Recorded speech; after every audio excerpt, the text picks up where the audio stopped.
Hola, Besi. Hola, Besi. Hola, Besi. Hola, vecino. Hola, Besi. Hola, Besi. Hola, Besi. Hola, Besi. Hola, Besi. Las voces, los acentos, los sonidos, las ideas, los temores, los problemas, las soluciones, los desafíos. Este es un espacio de la Veeduría Distrital y Lab Capital para escucharnos, entendernos, conocer, explorar, innovar y ser parte de la transformación permanente de nuestra ciudad. Sigan, por favor, siéntanse como en su casa. Hola, Besi, bienvenidos a este nuevo episodio del podcast de Lab Capital y de la Veeduría Distrital de Bogotá. Me da mucho gusto saludarlos nuevamente y además me da mucho gusto contarles que estamos en comunicación directa con Pasto, en el departamento de Nariño, donde está nuestro invitado y donde se pasa muy bien. Tengo que decir que Pasto es un territorio muy lindo y el departamento también, así que pronto estaremos ojalá originando este podcast desde allá, pero mientras tanto nos hemos comunicado con Carlos Córdoba Celi. Carlos Córdoba Celi es quien dirige hoy en día la maestría en diseño para la innovación de la Universidad de Nariño. Tiene muchos títulos, muchas credenciales, es diseñador industrial, ha trabajado muchísimos temas de innovación social principalmente, y yo sé que mucha gente que lo quiere y lo respeta en el área de la innovación le dice profesor. Entonces yo lo voy a saludar así, porque me parece que hablar de la academia en la innovación también es un tema y es un ángulo muy importante. Profesor Córdoba, bienvenido, buenas tardes. Hola, buenas tardes, mucho gusto y muchas gracias por la invitación, estimada Diana. Pues profesor, queremos hablar de los temas que nos gustan, que nos interesan y que nos inquietan, como la innovación social y particularmente la innovación en el sector público. Una pregunta pues como general, digamos, para usted que maneja también estos temas. ¿Por qué la innovación es importante en la formulación de las políticas públicas? ¿Cuál es el aporte que hace la innovación? Bueno, esa pregunta está muy interesante porque digamos que siempre la innovación, digamos desde la perspectiva tradicional, se ha visto la innovación como una relación entre la empresa privada y en este caso la academia, ¿no? Que desarrollan laboratorios y desarrollos tecnológicos específicos para beneficios particulares. Uh-huh. Pero claramente desde principios del siglo XX se empezó a manejar una nueva concepción de la innovación mucho más amplia, en la cual obviamente está incluido también el sector público, y claramente pues desde hace ya yo quería que 2 décadas está supremamente establecido que desde el sector público, lo que se conoce como innovación pública, se genera innovación. Y de hecho yo creía que es una innovación muy importante porque es la innovación que se genera sobre la política institucional o la política pública, uh-huh, sobre la cual se derrama todas las otras innovaciones. Entonces casi que podríamos hablar de es como una especie de meta-innovación, ¿sí? Es como una innovación de la innovación, es la política institucional sobre la cual se enmarcan todas las demás innovaciones. Entonces desde esa perspectiva pues la importancia es supremamente amplia y obviamente genera discursos ya particulares sobre el resto de los actores de innovación, que creería que nosotros, sobre todo en Latinoamérica, apenas estamos empezando a profundizar en este campo, ¿no? Desde la innovación pública. Hablando de América Latina, me interesa mucho ese tema, y es ver, profesor, cómo nos vemos nosotros en Colombia en general, con respecto al resto de países en América Latina. Hemos tenido la oportunidad de hablar con personas, por ejemplo, en Chile, donde hay un laboratorio de gobierno muy avanzado y muy especializado, pero usted diría desde su conocimiento como académico y desde allá, desde el bello Nariño, ¿cómo se ve América Latina y Colombia particularmente dentro de ese ecosistema de innovación del continente? Vale, pues en temas de innovación pública, que es, pues creía yo de lo que estamos hablando, yo creía que Colombia está en una buena posición, claro.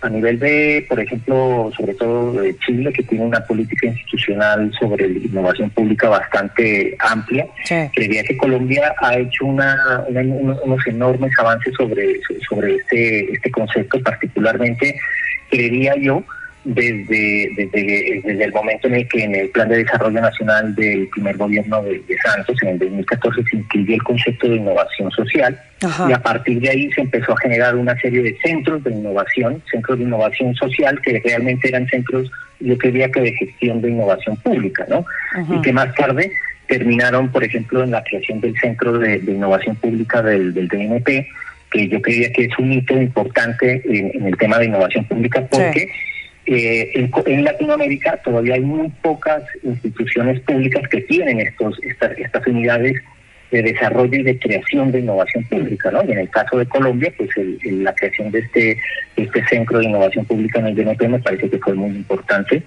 Y obviamente falta muchísimo, como todo lo que ocurre siempre, ¿no? Esto es un proceso, no es algo es largo, estático. Es largo. Y obviamente es un proceso que se sigue llevando a cabo. Yo creía que en este momento, más que en el carácter nacional, la gestión de la innovación pública está en los territorios. En Bogotá, por ejemplo, con todo el avance que se tiene sobre innovación pública en nuestra capital, y en los municipios, que diría que el problema que ha tenido es que tanto municipios como gobernaciones no es constante, ¿no? Por ejemplo, en el caso de Nariño, nosotros tenemos la primera política pública sobre innovación social del país, que es de un gobierno subregional, pero digamos que ha habido inconvenientes en la implementación de esa política pública, ¿no? Porque como todo, yo me imagino que esto pues es un tema bastante recurrente sobre el tema de la innovación pública, es que existen, digamos, altibajos, ¿no? Muchas veces se entienden estos procesos de innovación pública como procesos políticos y a veces se truncan, precisamente porque se los considera proyectos políticos más que una política institucional, ¿no? Pero venga, profesor, sobre ese tema déjeme hacerle una interrupción, una interpelación, y es que justamente pienso, por lo que he oído, he leído y estoy entendiendo sobre innovación, que uno de los grandes retos es pues mantener la continuidad institucional de los proyectos de innovación, independientemente de quiénes sean los líderes, los políticos, mejor dicho, que sigan funcionando los proyectos de innovación independientemente de quiénes sean los líderes. Ese me imagino que es uno de los obstáculos pues que usted me está mencionando, que es más fregado. O sea, cambia la administración, no vamos a decir nombres de nada, cambia una administración y lo que se implementó como una política pública y como un proyecto de innovación se trunca. Sí, de acuerdo. Yo creía que es más que todo un reto, ¿no? El reto de la innovación pública es crear, yo creía que siempre se busca crear la política institucional, ¿no? En este caso, por ejemplo, el acuerdo institucional aquí en el departamento de Nariño con la creación de la política pública de innovación social. Pero realmente en el territorio se necesita la vinculación con otros tipos de actores, ¿no? Para que esa política pública se mantenga y se implemente más allá del gobierno que lo implementó, porque pues lamentablemente pues aquí todavía, digamos, el tema de la innovación pública todavía está muy permeado por el tema político, ¿no? Yo creo que esa es una de las diferencias con Chile.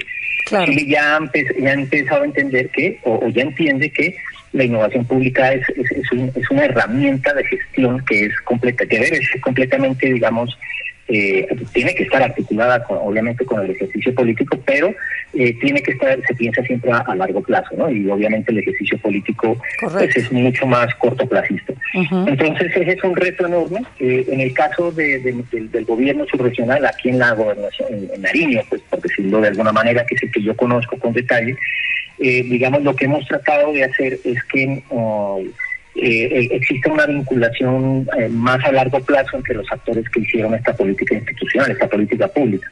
Y ese actor que siempre está más presente y que, digamos, es más perdurable, por decirlo de alguna manera, es la academia.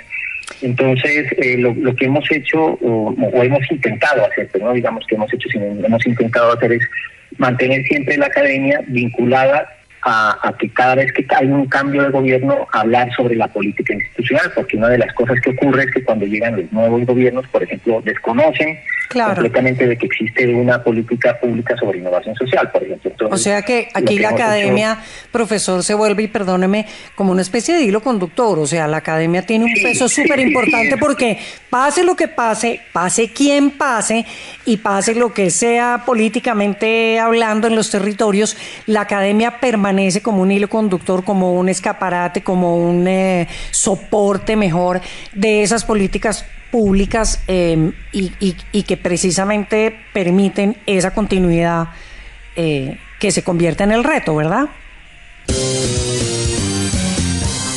Estamos en Hola Besi, el podcast de la Veeduría Distrital y Lab Capital. El podcast de la Veeduría Distrital y Lab Capital. Tu voto cuenta, tu voz decide. ¿Sabías que en tu localidad se eligen representantes que influyen en temas claves como el medio ambiente y la gestión del riesgo? Con tu voto puedes decidir quiénes serán las voces de tu comunidad en las instancias de participación. Participa como votante en la jornada única electoral y ejerce tu derecho de fortalecer la democracia local y construir una Bogotá más justa y participativa. Tú eliges, tú decides, tú transformas. Seguimos en Hola Besi. Sí, de acuerdo. Yo creo que es, digamos, en cada país es diferente, ¿no? Obviamente en los países anglo, digamos, la relación de la academia es completamente diferente con el tema de la innovación pública, pero creería que en Latinoamérica este es uno de las digamos, de los aportes que hace la academia, ¿no? En el caso de Nariño, la Universidad de Nariño, pues que es una universidad pública a la que yo pertenezco, pues tiene un prestigio bastante reconocido en el territorio. Sí, lo sé. Y cada vez que digamos hay cambios, no solamente por ejemplo de gobernaciones, sino también estamos hablando de alcaldías, cuando llega a la Universidad de Nariño a hablarles, por ejemplo, de la política pública sobre innovación social, pues por lo menos le abren las puertas a uno y muchas veces permiten digamos, por lo menos la divulgación de esta política institucional, porque uno de los problemas que se tiene es que, vuelvo y repito, a veces se desconoce que existe. ¿Sí? Claro. Entonces, la academia sirve precisamente, como tú dices, como este hilo conductor, y que obviamente también sirve como un respaldo de que esa política pública se está llevando a cabo en un ejercicio de documentación, ¿no? Claro, que es una política que ya existe, que tiene historia, en la que han participado, sobre todo en el caso de Nariño, muchísima gente desde hace tiempo, entonces que hay una ruta marcada de alguna manera que puede tener algunos cambios o lo que sea, pero pues básicamente la academia es la gran articuladora de esto, ¿no? De la administración estatal, sea distrital, o sea gobernación, o sea nacional, en fin, se convierte en un tema importante. Y hablando de academia, pues, profesor, usted maneja nada más y nada menos que la maestría en diseño para la innovación social de la Universidad de Nariño. Y sé que es un título importante y sé que es una maestría importante. Hábleme un poquito de esa maestría, porque yo sé que muchas personas que nos están oyendo en el ecosistema de la innovación están interesados en llegar a ese otro nivel, porque ya maestría estamos hablando de otro nivel. Claro. Sí, a ver, yo creía que en el caso de la Universidad de Nariño, bueno, en el caso particular mío, nosotros comenzamos a formular el proyecto de una maestría que estuviera relacionado con ejercer prácticas de innovación en el territorio, y precisamente después de la experiencia que yo tuve particularmente con la Gobernación de Nariño, en donde fui yo secretario TIC durante 2 años, surgió el proyecto de la maestría en innovación social, precisamente porque el tema de la innovación social en la época en la que se creó la maestría, que fue en el año 2017, estaba como política institucional a nivel nacional, es decir, hacía parte del plan de desarrollo del gobierno nacional, y obviamente se estaba creando toda una infraestructura alrededor de laboratorios de innovación social. Algunos de ellos se convirtieron en laboratorios de innovación pública, pero en ese momento nosotros entendimos que era importante hablar de la innovación en el territorio, no necesariamente en la innovación tecnológica o la innovación centrada como un fenómeno económico, sino la innovación centrada como un fenómeno social. Y desde esa perspectiva se creó la maestría en diseño para la innovación social, que precisamente busca, pues, no solamente, digamos, desarrollar proyectos que estén centrados en la innovación social, sino también formar profesionales que el día de mañana puedan participar en diferentes laboratorios o centros de innovación social, como ya ocurre, ¿no? De hecho, pues tenemos varios egresados que trabajan en varias dependencias en municipios, en la Gobernación de Nariño. De hecho, pues, hay algunos colegas que también trabajan en Bogotá, que han sido formados precisamente en este perfil de crear un sentido sobre la innovación social y entenderlo como un fenómeno social, que creo que es una perspectiva que deben tener muy en cuenta los laboratorios de innovación pública. Sí, al final eso también, eso que usted me está contando, profesor, de que ya los egresados se han ido a municipios, eso también es gestión del conocimiento, y la gestión del conocimiento también es parte de lo que abarca la innovación social, y es poder, como en el caso suyo, transmitir, como lo estamos haciendo ahora aquí a través del podcast, transmitir un poco su conocimiento de temas que al final terminan reflejándose en unas políticas públicas que van a beneficiar a los ciudadanos en cualquier municipio, en cualquier territorio o en cualquier parte. De manera que, pues muy chévere conversar con usted, profesor, de su maestría, muy interesante. Tenemos muchos temas por conversar, pero como yo sé que usted pronto va a visitar Bogotá, pues entonces lo voy a esperar aquí en Bogotá para que nos sentemos y conversemos y hacemos otro episodio de Hola Bessie, en donde le contamos también a la gente que no es experta en la innovación por qué la innovación es importante.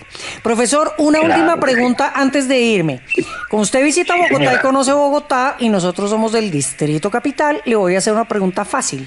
¿Cuál es un buen plan para hacer en Bogotá? Usted que es pastuso y viene y nos visita. Pues yo siempre he creído que el mejor plan, yo estudié en Bogotá, y cada vez que voy a Bogotá, para mí siempre es un plan ir a la Candelaria. Es decir, caminar la Candelaria a mí me parece que es un ejercicio turístico súper bonito. De hecho, en la época de la universidad nos gustaba mucho ir a la vida nocturna de la Candelaria, pero ahora que ya vuelvo con otra visión, uno se encuentra que la Candelaria tiene infinidad de espacios históricos, culturales, que uno en la universidad, o cuando era más joven, de pronto no los aprovechó, y ahora uno ya un poco más viejo va a Bogotá y los aprovecha, porque me parece espectacular. La Candelaria yo creo que es el corazón de Bogotá y siempre será el lugar más bonito de Bogotá. Pues aquí lo estamos esperando en Bogotá con mucho gusto, profesor, y nos vamos de caminata por la Candelaria. Carlos Córdoba Cele, el director de la maestría en diseño desde Pasto, en diseño de la innovación social, en la Universidad de Nariño, desde Pasto, ha estado con nosotros en Hola Bessie y le agradecemos muchísimo. Y aquí nos vemos pronto, si Dios quiere, profesor. Hasta entonces. Claro que sí. Entonces, un cordial saludo y muchísimas gracias por la invitación. Y a ustedes, nuestros oyentes, como siempre, los esperamos en un próximo episodio. Nosotros lo subimos a las plataformas el miércoles. Ustedes lo pueden oír cuando quieran y donde quieran. Hasta entonces.